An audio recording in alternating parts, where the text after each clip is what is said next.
If you're a major FNAF theorist and someone asked you what the most confusing game in the FNAF series would be, pretty much everyone would unanimously agree that it is Five Nights at Freddy's 4. One of the reasons for this is because it is so unbelievably open for interpretation. There's pieces everywhere that seem like it means something, yet so many people still come away empty-handed. But every once in a while, people would come up with some really detailed and elaborate attempts to try and explain this game and fit it in with the rest of the series. But what is it, and why don't I believe it? Well, these are great questions, and this is what I plan on getting into today.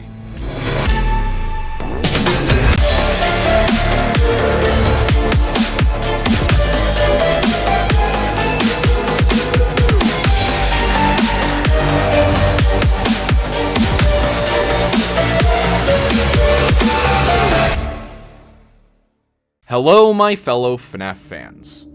Five Nights at Freddy's 4. This is a game I have often refused to talk extensively about much on my channel, outside of basically one video.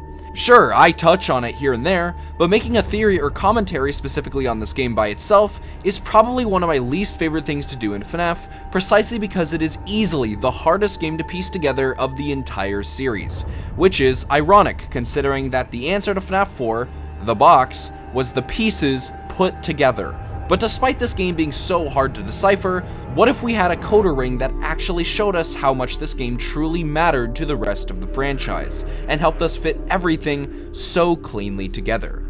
Well, this is what I have in store for you guys today, and yet, surprisingly, I still don't believe the theory that I am about to glaze. Anyway, I won't spend any more time on the intro, so as always, don't forget to like and subscribe, and let's get right into it. So in order to understand this theory properly, we first need to take a rewind back to the year 2015. This was the year of the release of the fourth FNAF game. After 3 games with relatively simple lore to uncover, when this game came along, it sent the FNAF theorist community into a giant frenzy because this game was truly so hard to understand. The pieces felt random. There were so many details, and everyone disagreed on how to use them. Were the Easter eggs important? How much do we weigh each detail's importance? Who is this kid and who is his brother? Nobody could agree. It was truly a mess. And so one day a bunch of theorists came together and said, alright, let's figure this out together. And on October 9 of 2015, MadPat decided to start a stream that included 5 other theorists, being Razbowski, Dako, the 2 8-bit Ryan hosts, and Smike. And on this day, the big dog creator of FNAF himself, Scott Cawthon, did something that he has never done before in the history of the entire game series. He gave 3 cryptic messages on scottgames.com to help these theorists in the right direction. What is seen in the shadows is easily misunderstood in the mind of a child. In the FNAF 4 minigame, why would the tiny toy Chica be missing her beak? And 4 games, 1 story. In the process of doing this, Scott himself unleashed something I don't think he could have ever seen coming, and single-handedly created possibly the most popular fan theory in the entire history of the series, known as Dream Theory. The theory goes that the series at the time, being the first 3 games in the gameplay of the 4th, was all just a dream in the mind of the Bite victim, based off of the events he had seen recently. Why was the tiny toy Chica missing her beak just like she does in FNAF 2? It was all a dream. In fact, I think this theory single-handedly changed the course of FNAF history forever. The theory became so popular that I am thoroughly convinced that it is possibly the sole reason for Sister Location's existence. Before this game, we had Scott himself publicly making fun of the theory, but by Sister Location, we're shown that the events of FNAF were indeed real events within the universe. On top of the Private Room 1983 Easter egg, Hand Unit says, due to the massive success, and even more so the unfortunate closing of Freddy Fazbear's Pizza, it was clear that the stage was set, no pun intended, for another contender in children's entertainment. Furthermore, Elizabeth herself in the Scooper ending says, there is nowhere to go when we look like this. Both of these strongly suggest that the missing children's incident was a real event, and even though Dream Theory still was seen as quote-unquote possible in Sister Location, by the time we get to FNAF 6, we see that the missing kids, Elizabeth, Springtrap, and the puppet all exist as real characters. So officially, the theory was debunked. dream theory was not true. But if dream theory wasn't true, then what on earth did the clues all the way back in FNAF 4 mean? The hints had to do something with the story of the rest of the games, so what exactly was Scott getting at? Enter MemoryVictim. MemoryVictim essentially says that the idea behind dream theory really wasn't that far off. The clues that were being hinted really did have to do with things relating to what the bite victim saw and how they affected the other 3 games. They were simply wrong about the conclusion. Instead of the whole series being a dream, the events are indeed real, but the premise behind the reality of what connects back to the bite victim is the same, not through dream, but through memory. In current FNAF media, we have a key concept when it comes to the metaphysics and fundamental concepts of the universe, specifically agony. What on earth is agony, and how does it work? Well, to understand it completely, it's not just agony that's important here, but rather human emotion as a whole. The general idea is that a human emotion has a specific energy exerted from it that can leave an imprint on the universe surrounding it with many different effects. Agony is just sort of the strongest, hence why it's talked about the most. Essentially, the energy exerted from a specific emotion can interact with an object, and if the emotion is strong enough, then it can cause one's soul to attach to that object. This is something a man named Phineas Taggart discovered and was openly studying in the 3rd epilogue of the Fazbear Fright series, and strongly concluded that it was agony, the experience of extreme pain, that exerted the most powerful energy, which is why the majority of possessed animatronics we see in the series is dependent on an agonizing experience, like how the missing kids were spring-locked inside of the animatronics themselves, or Elizabeth's death consisting of being clawed, which I guarantee you is quite painful. However, there's one more variable between all of these things, specifically memory. While Remnant is the actual soul and agony is the emotion that binds it together, it's specifically the thing that exerts and amplifies that specific energy, which is a memory tied to it. Think about the time you went to Disneyland, or the time your friend came over and gave you some cookies, or the time you had a juicy steak for dinner and fell in love. All of these things well up a specific emotion inside of you when you think about it if the memory is strong enough. This applies to painful things as well. When you think about the time that you had a loved one pass away, or a time you totaled your car, or the time you felt embarrassed by having to do a presentation in front of the entire class, these things well up the emotion of pain. When we truly think about it, memory really is tied to emotion very strongly. This is why, in Five Nights at Freddy's, memories can become tangible by the exertion of such strong emotion, so strong that it can even cause people to enter inside of those memories. Now that I have dumped advanced FNAF lore onto you guys, how do we apply this to the bite victim? Well, the theory goes that the memories of the bite victim that we saw from FNAF 4 effectively plagued the universe going forward. Let's go back to the strongest hint given by Scott back in 2015.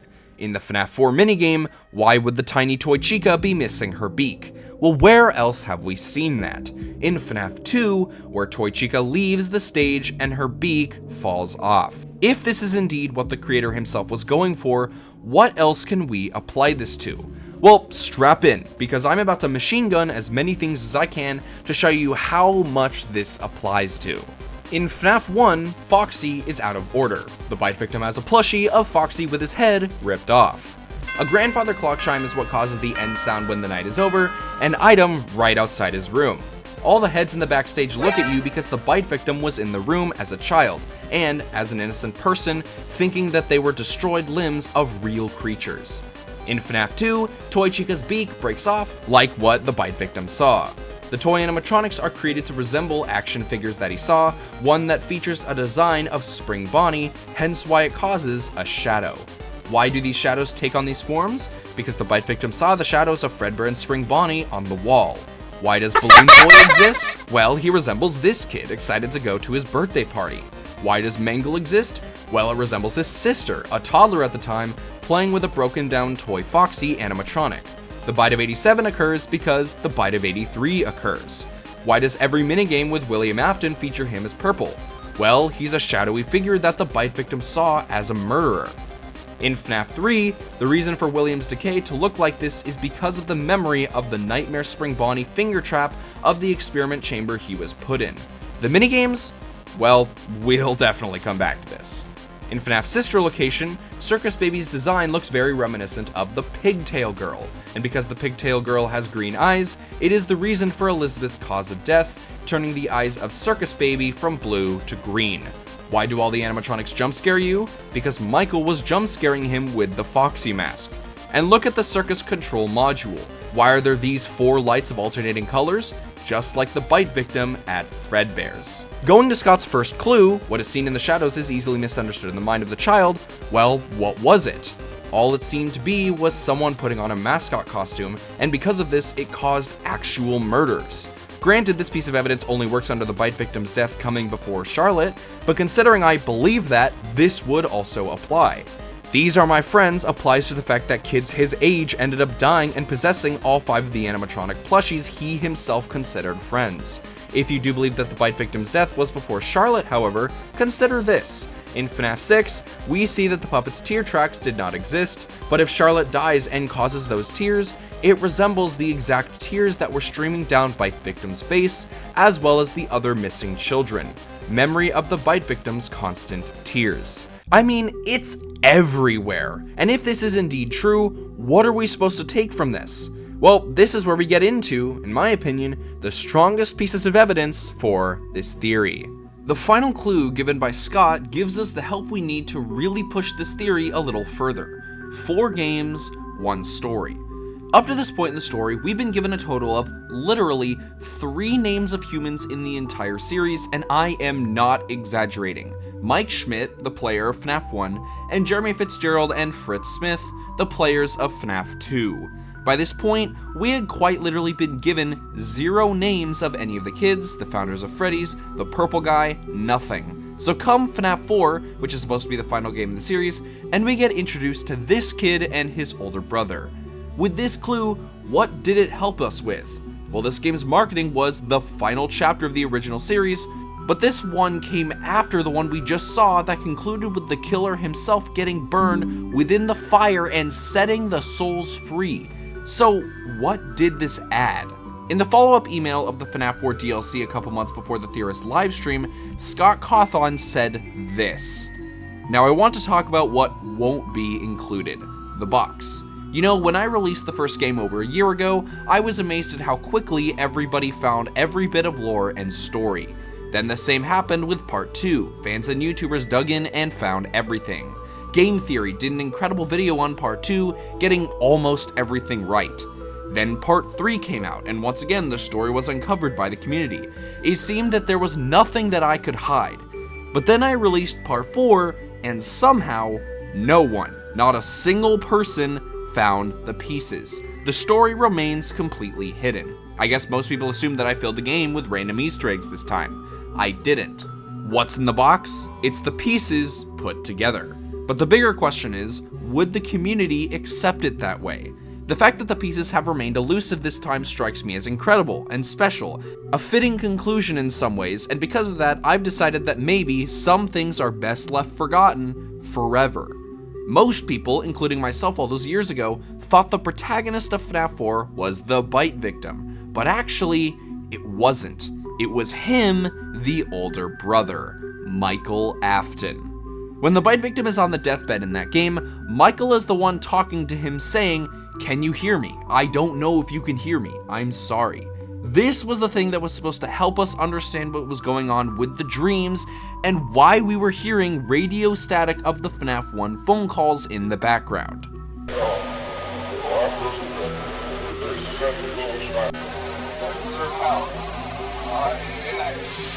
What the 4th game was doing was actually giving us an origin story, the story of an older brother who was to avenge his youngest brother. Now, we didn't know this guy's name at the time. For all we could have known, it could have been Mike Schmidt, the guy we play as in the first game, and presumably the second game as well for that one night, because he gets fired for the same reason. And if this was the case, he would be the player of the 3rd game as well, being the one to help the puppet free the spirits. In what? Happiest Day and the FNAF 3 minigames. The FNAF 3 minigames are, I truly believe, the heartbeat of this theory, and what it provides gives us the tail end of the protagonist story we were set up in the 4th game.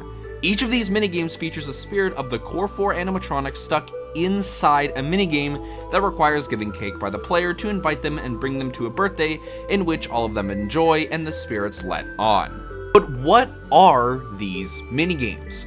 Well, look closely at the windows. Do these look familiar to you? That's right. They're the windows of the FNAF 4 experiment chamber house, something that the bite victim himself was put in. Now look at Stage 01 and BB's Air Adventure featuring these 3 clouds that belong to Freddy Fazbear's Pizza. These are the bite victim's memories. Heck, take a look at this sleek, long puppet-looking entity in the minigame. What does it look like? A motion that the bite victim himself was in FNAF 4. But I want to direct your attention to Happiest Day, which is easily the clearest parallel to something in FNAF 4 of all the minigames in the 3rd game. If you look at Fredbear's Family Diner and compare it to the Happiest Day minigame, what do you see? The inverse of what we saw in the 4th game, featuring a birthday party for a kid that wears a mask featuring Golden Freddy. Now, if you believe Golden Duo, as I do, you see this as a redemptive action of the player, Michael Afton, who has gathered all the 4 missing kids into a single birthday party and giving the proper birthday for not only his brother, but the rest of the missing children, while also defeating the killer. Now, of course, the story is bigger now, but if you see this in the context of there just being 4 games, then what do we see? A ruthless brother that took a prank too far, ending up redeeming his actions by allowing his brother to have a peaceful ending, and even defeating the killer that ended up causing all of these tragedies. How? By taking a memory and making the memory a peaceful one. So considering how much time I have spent absolutely glazing this theory, why don't I believe it? Well, as awesome as I think this theory is, and how I really do thank it for pointing out some seriously important threads, there are just some things that really hold me back from adopting this theory in particular over other theories. I first want to start out with the fact that I do believe that the FNAF 3 minigames are memories. They are the bite victim's memories, and they are incredibly important. But I think there is a lot cleaner narrative way that these are addressed than simply the bite victim plaguing the world with his memories. One of the weakest points of the original Dream Theory video was that MatPat hypothesized that these 4 plushies were the origin of the classic animatronics from FNAF 1, and was the reason for them coming after you. He connected this with the reason that Foxy is broken down in FNAF 1, and the fact that the plushie of Foxy has his head ripped off. I personally do not find this very strong at all, and one of the same critiques I have of Dream Theory here is the same critique I have of MemoryVictim. See, the out-of-order connection to Foxy in FNAF 1 being broken down is one of the weakest connections, because the whole point of Foxy's head being ripped off is because Michael is using a mask to scare his brother, since it is super mean to literally rip the head off of a child's plushie and then scare the ever-living crap out of him with the same head. Foxy being out of order in FNAF 1 seemingly has nothing to do with that, and is also broken down in the novels for a completely separate reason, implying it's just a gag. The plushies existing, as well as figurines, implies that it comes from a specific chain, aka the Fredbear and Friends TV show along with the open Freddy Fazbear's Pizza, meaning they are real locations and not just figments of the bite victim's imagination. So, what purpose do the plushies have then? Well, going to the gameplay in FNAF 4, we specifically see a plushie of Freddy and Foxy sitting on the bed and in the closet, which generate the nightmare animatronics. Since I believe in Mike Dreamer, meaning I believe that Mike himself is receiving these dreams themselves from the bite victim's experience, I think there is something very specific going on regarding the plushies themselves. See, when you die in the gameplay, you'll notice that there is an actual blood splatter.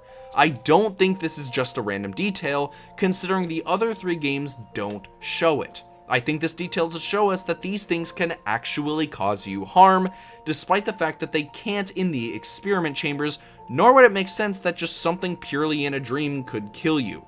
However, in the first film, we see that Mike himself goes into the dreams and the missing kids outright enter into his memory with him, where they can physically cause him harm.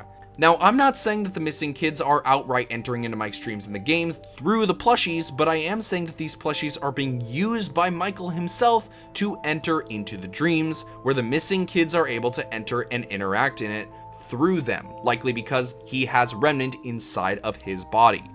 But then, how do they turn into the nightmares? Simply put, the bite victim's memory.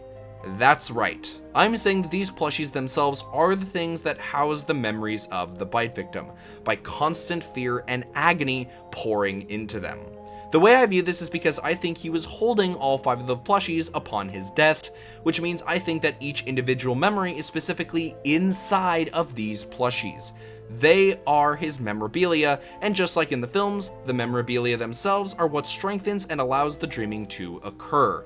His memories all over them are why the spirit of the bite victim, which is someone who affirms Golden Duo, cannot remember anything, which is why Cassidy in the logbook continues to ask him, "What do you remember? Do you remember your name? Do you miss him? Does he still talk to you?" etc. Now, I understand how confusing this sounds on the surface, especially considering that the FNAF 3 minigames show the missing kids trapped in a memory that they end up breaking out of, specifically by the player inviting them to a birthday. So how on earth are the spirits trapped inside the plushies? Well, the spirits themselves aren't trapped inside of the plushies, but they themselves are linked to one of the memories of the bite victim that specifically warrants their false happiest day.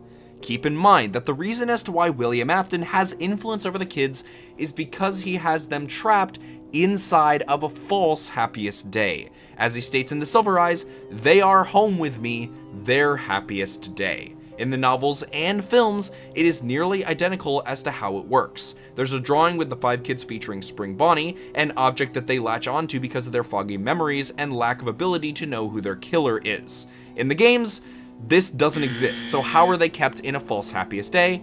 Enter the plushies. Have you ever played the FNAF 3 minigames and thought, wow, the memories of these kids are stuck in are super random and have zero correlation to the character they're possessing? And you are correct. But I think the reason as to why is because each memory within these games is connected to each of the plushies that William used in order to get them stuck inside of their false happiest day. Without getting into what I believe regarding Give Gifts, Give Life, which is way too complicated even for this video, I think that the kids recognize their identities within the animatronics, and connect to objects that relate to the animatronic that they're possessing. So how does William use this to his advantage? He uses these plushies, which correlate to their identity, to give them a positive, tangible object that traps them inside of a false positive memory, the bite victim's memory, effectively implanting that memory into them. I even think that this hypothesis can solve the box itself, but that's not for today. That is for a completely separate video entirely. And this is what leads me to what I believe about the most important clue given by Scott. In the FNAF 4 minigame, why would the tiny toy Chica be missing her beak? I don't think you're meant to take this as literally as one would think, as it affects the whole world that causes Toy Chica to literally lose her beak in FNAF 2. However, we know that Toy Chica loses her beak in FNAF 2, which helps us connect this memory directly to Toy Chica, aka Chica's party. I truly believe this is what Scott was trying to get at when he created FNAF 4, but I'm going to give some criticism here because I have absolutely no clue how anyone was supposed to solve that by FNAF 4. As for the smaller pieces of evidence, I don't think they really matter all that much. Pigtail Girl has been pointed out to look like Circus Baby, but Circus Baby's eyes were originally blue, so adding the extra step that the memory of the bite victim preordained his sister to die and turn the eyes green is a little bit of a cop-out in my opinion. At least some form of plush trap seemed to have existed due to the fact that there's an experiment chamber with him in it, and it's likely Nightmare, aka Shadow Freddy, that is causing Mike to actually see it as a miniature spring trap, hence the reason I placed this game around 2023 during FNAF 3. The whole what is seen in the shadows is easily misunderstood in the mind of a child seems to really just connect to Nightmare Fredbear, as if the bite victim saw Fredbear eating a person backstage, which absolutely freaked him out. And finally, while we have yet to know Shadow Bonnie's origin, we know that he, alongside Shadow Freddy within their game forms, exist in the film universe, a continuity in which the bite victim seemingly doesn't even exist. The issue with this theory really comes down to the how instead of the why. How on earth does the agony of the bite victim's memories actually affect the rest of the universe? Based on what we know, it seems like when the bite victim dies, he has to have his memories explode all across the universe in order for it to affect everything, or we have to chalk it up to a mystery that we just can't really solve. As much as I love this theory, I just don't think the evidence is quite sufficient for the enormous implications it has on the universe when there are cleaner alternatives to the idea, even alternatives I haven't even touched on in this video, like Shatter Victim. That being said, if you choose to believe this theory, I absolutely do not blame you. This theory really does answer some much needed questions in a really interesting way, so if you think the evidence convinces you, by all means, believe it. Watch Sage Seraph's video on it, which I'll put in the description of this video. I just personally don't find it convincing enough, which is why I say that it is truly the coolest FNAF theory that I don't believe.